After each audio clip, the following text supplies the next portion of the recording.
अस्सलाम वालेकुम गाइस, कैसे हैं आप सब। उम्मीद करता हूँ सब खैरियत से होंगे। तो काफ़ी देर के बाद मैं आ चुका हूँ। कुछ मसले मसाइल थे जिसकी वजह से मैं आ नहीं सका, लेकिन अब से इंशाल्लाह मैं रेगुलर वर्ड की क्लासेस को अपलोड करता रहूँगा। एमएस वर्ड को मैं आज से शुरू करने जा रहा हूँ। आज फर्स्ट क्लास है, तो इसके बारे में मैं आपको थोड़ा बहुत इंट्रोडक्शन दूंगा कि एमएस वर्ड होता क्या है।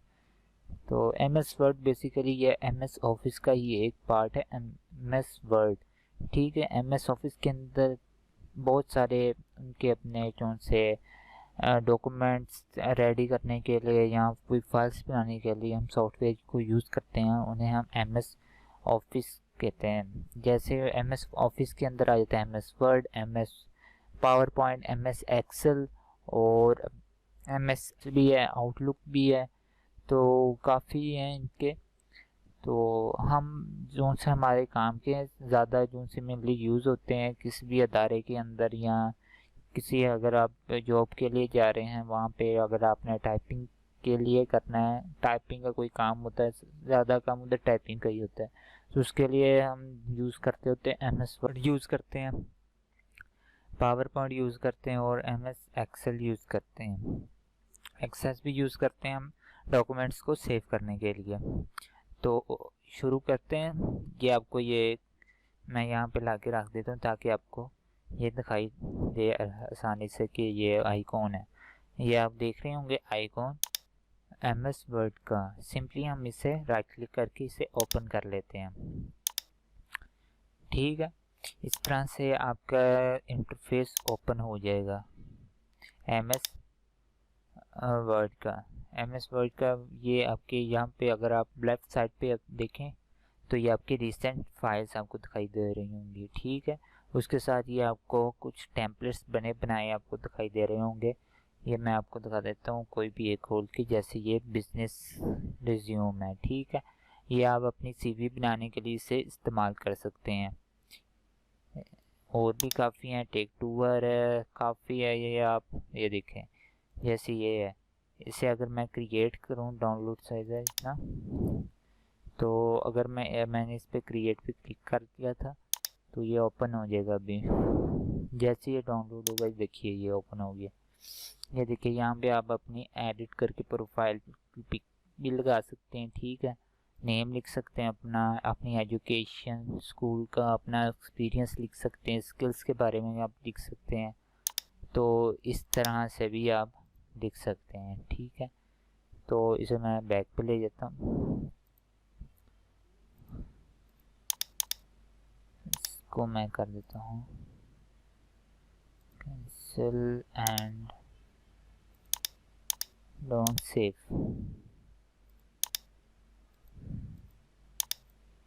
दोबारा से बंद करके मैं आपको दिखा देता हूँ। ये देखिए, ये इस तरह से आप बने बनाए रेस्टोरेंट्स के ब्रोचर्स हैं, एजुकेशन के ब्रोचर्स हैं, व्यूज स्फेयर्स कवर्स हैं, बबल्स रिज्यूम्स हैं, और भी काफ़ी चीज़ें हैं। इसके अंदर आपको डिफरेंट तरह के आपको बने बनाए टेम्पलेट्स मिल जाएंगे, ठीक है। तो यार ये शोर को छोड़ो यार, ये शोर बहुत आता है यार, शोर में चलो। तो ये आपको बिजनेस के बारे में दिखाई दे रहा होगा। बिजनेस हैं, कार्ड्स हैं, फ्लायर्स क्लिक करेंगे, फ्लायर्स के बारे में आपको दिखाई देगा। ये देखिए कितने सारे आ गए, फ्लायर्स ही फ्लायर्स आपके पास हो गए हैं। ये देखें, और भी काफ़ी हैं। अगर आपको बिजनेस के लिए कुछ चाहिए तो ये बिजनेस के बारे में आ जाएंगे। ये आपको कैटेगरी दिखा रही दे रहा हो, कैटेगरी में आपको दिखाई दे रहा होगा कि ये बिजनेस के हैं, 413 है, प्रेजेंटेशंस हैं, पर्सनल्स हैं, जो भी हैं। तो आप इस तरह से आप देख सकते हैं। ये क्योंकि मेरा नेट से कनेक्ट है तो इस वजह से ये आ रहे हैं इस तरह से। तो अगर आपके नेट कनेक्ट हो तो आप इस तरह से आपके भी आना शुरू हो जाएंगे, ठीक है। इसमें उधर कर देता हूँ। तो अब हम अपने मेन काम की तरफ चलते हैं कि हमें क्या करना है। तो आपके ये यहाँ पे आ रहा होगा ब्लैंक डॉक्यूमेंट। आपके 3-4 और भी होंगे टेम्पलेट्स तरह के, लेकिन आपने सिर्फ ब्लैंक डॉक्यूमेंट पे आपने क्लिक कर देना है। ठीक है, आपने यहाँ पे जब आप क्लिक करेंगे तो आपको इस तरह से एक इंटरफेस ओपन हो जाएगा आपके स्क्रीन के ऊपर। सबसे पहले आप ये देखिए, ये आपको होम जो सा टैब है इसे हम टैब कहते होते हैं। तो ये आपको सारा ये इंटरफेस होम का दिखाई दे रहा होगा कि इसमें क्या क्या क्लिप बोर्ड हैं, फ़ॉन्ट्स हैं, पैराग्राफ का एक पोर्शन ही इन्होंने लहदा ना एक करके पोर्शन बना दिए हैं ताकि आपको आसानी रहे। उसके बाद स्टाइल्स हैं, एडिटिंग है, यहाँ पे आप अपनी एडिट कर सकते हैं। कोई भी अपने टेक्स्ट लिखा है उसे रिप्लेस करना है, सिलेक्ट करना है, तो आप इसे यहाँ पे जाके कर सकते हैं। ठीक है, उसके बाद इंसर्ट है, डिज़ाइन है, लेआउट है, रेफरेंस है। ये देखिए जितने भी आपको ये टैब्स दिखाई दे रही हैं इनके अलग अलग पोर्शन है। जैसे ये आपको ये हल्की सी लाइन दिखाई दे रही होगी, ये देखिए यहाँ पे भी एक लाइन लगी हुई है। यहाँ पे अगर मैं इंसर्ट में दिखाऊँ, ये देखिए ये आपको ये पोर्शन है, यानी कि एक तरह की इन्होंने पोर्शन बना दिए ताकि आसानी रहे चूज़ करने में कि कौन सा हमने एडिट करना है अपने टेक्स्ट के ऊपर। डिज़ाइन है, लेआउट है, रेफरेंस है, मेलिंग है, रिव्यूज़ हैं और रिव्यू है, टैब। तो ये बस है, ये फाइल के भी आ जाते फाइल में, क्योंकि हम बैक साइड पे आ जाते हैं। हमने सेव करना हो कोई डॉक्यूमेंट उस वक्त हम फाइल के अंदर आते हैं। ठीक है, तो ये इस तरह से कोई टैब्स होते हैं। आज मैं आपको बताऊंगा कि आपने फाइल का हम शुरू करेंगे, फाइल से हम करते हैं शुरू कि फाइल्स के अंदर ये क्या चीज़ें हैं। ठीक है, अगर आप फाइल के ऊपर आएँ तो ये इन्फो लिखा हुआ है, जो सा आपने डॉक्यूमेंट आप देखेंगे हम सेव करेंगे जो सा, तो उसकी आपको डिटेल दे देगा। ठीक है, ये जो सा ऑथर है, जो से आपके विंडोज़ वही होगी उसका जो सा नेम होगा उसी नाम से आपका यहाँ पे रिलेटेड पीपल ऑथर का नेम आ जाएगा। जैसे ये मैंने रखा हुआ है MK, तो ये मेरा आ चुका है। ठीक है, न्यू करेंगे, आप न्यू डॉक्यूमेंट भी ले सकते हैं, ओपन कर सकते हैं। कोई आपके कंप्यूटर के अंदर है डॉक्यूमेंट वाला, तो आप इसे ब्राउज करके आप ला सकते हैं वापस। ठीक है, उसके बाद सेव है, सेव एज है। सेव में बेसिकली हम कोई भी डॉक्यूमेंट को सेव करते होते हैं। जैसे मैं काफ़ी डॉक्यूमेंट मैंने सेव किए हुए हैं, तो यहाँ से भी आप सेव कर सकते हैं। उसके बाद सेव एज है। सेव एज का मतलब होता है कि आपने कोई भी डॉक्यूमेंट है MS वर्ड का, तो आपने उसे चाह रहे हैं कि किसी और फॉर्मेट के अंदर आप उसे लेके जाएं। जैसे कि आप इसे चाह रहे हैं कि MS convert into MS Excel या MS पावरपॉइंट या PDF, तो आप इस तरह से भी आप अपने डॉक्यूमेंट्स को सेव एज करके सेव कर सकते हैं। इसका एक तो ये बेनिफिट हो गया। दूसरा ये होता है कि आपका जो सारा डॉक्यूमेंट होता है तो एक नेम से सेव हो जाता है। ठीक है, किसी भी फोल्डर के अंदर अगर आप उसे सेव दोबारा करेंगे, वो उसी फोल्डर को या कोई और नया डॉक्यूमेंट लेके तो वो सेव करेंगे, तो वो उस पहले वाले में ही कौन सा आपका डॉक्यूमेंट होगा उसी में सेव होगा, उसे यानी कि रिप्लेस कर देगा। तो आप ये नहीं चाहेंगे कि आपका जो सा पहला आपने डॉक्यूमेंट रखा है तो उसे भी रिप्लेस कर दे। तो इस वजह से हम सेव एज करते हैं ताकि ये एक डॉक्यूमेंट हमारे पास पड़ा हुआ है।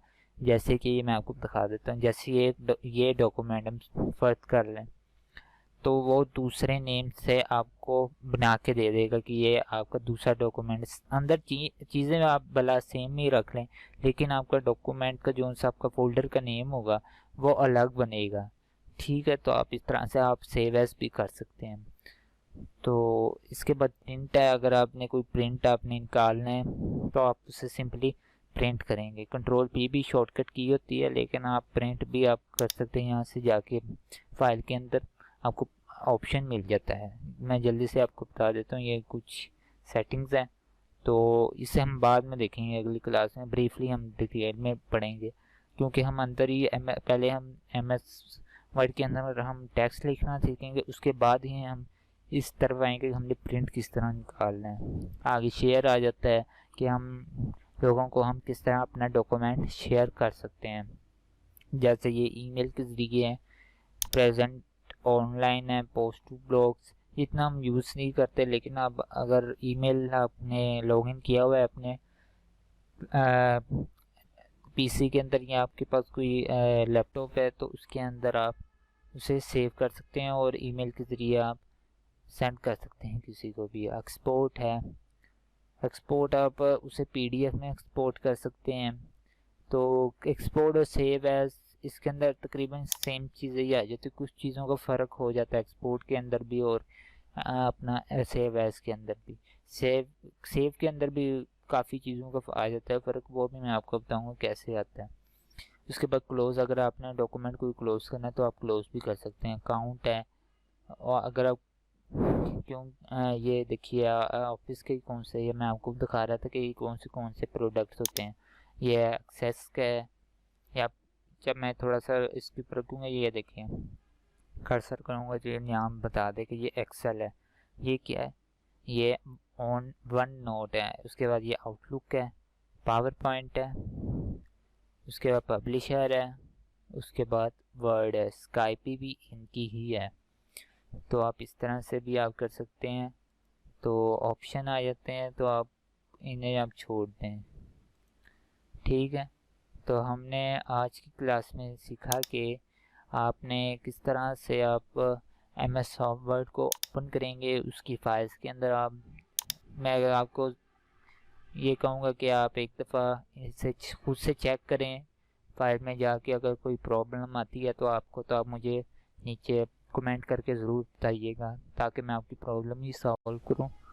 तो इस तरह ये देखिए मैंने आपको सारी टैब्स के बारे में, आप इन्हें सर्च आउट करेंगे ये क्या क्या है इनमें पड़ा हुआ, जैसे होम है, इंसर्ट है, लेआउट है, इन सब के बारे में मैंने आपको बताया आज की क्लास में। ठीक है, तो इंशाल्लाह अगली क्लास में मैं आपको बताऊंगा आपने किस तरह से टेक्स्ट लिखना है। उस होम टैब से मैं शुरू करूंगा। ये देखिए मैं आपको अगली क्लास के लिए थोड़ा सा हिंट दे देता हूँ कि अगली क्लास में आपको मैं क्या क्या करवाऊंगा। आपको मैं क्लिपबोर्ड के बारे में बताऊंगा, फ़ॉन्ट के बारे में और पैराग्राफ के बारे में। ठीक है, तो उम्मीद करता हूँ आज की वीडियो आपको पसंद आई होगी। अगर पसंद आई है तो इसे लाइक करें, शेयर करें और नीचे कमेंट करना मत भूलिएगा। तब तक के लिए अल्लाह हाफिज़।